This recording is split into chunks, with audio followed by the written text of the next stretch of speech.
Approximately 1,500 years ago, there was a mighty warrior named Guthlac. Guthlac lived in the eastern part of England, the Fens, and he was known as fighting off lots of savage barbarians.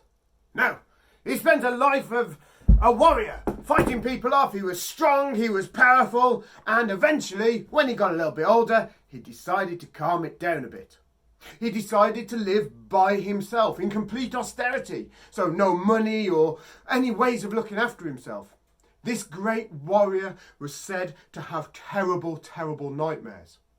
Now, about 100 years later or so, there was another monk called Felix. And Felix decided to write down some of the experiences that his old friend had had. These are some of the things that Felix wrote down.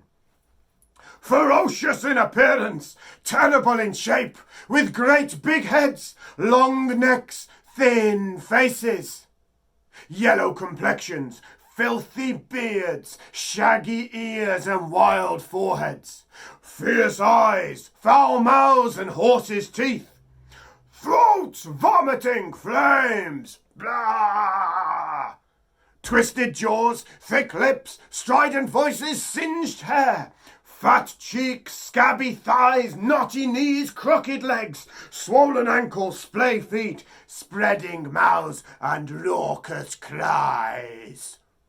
Well, Felix started writing all this, but having a look at this, it's a little bit confusing.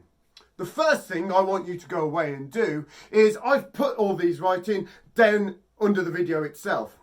Take that, see if you can find out what some of those words mean. See if you can figure out what Felix was actually getting at when he was writing this. Once you've had a go at doing that, see if you can draw an image of the demon that he was describing. Once you've had a go at that, I want you to have a think. Do you think this extract from the Anglo-Saxon Chronicles was fact or fiction?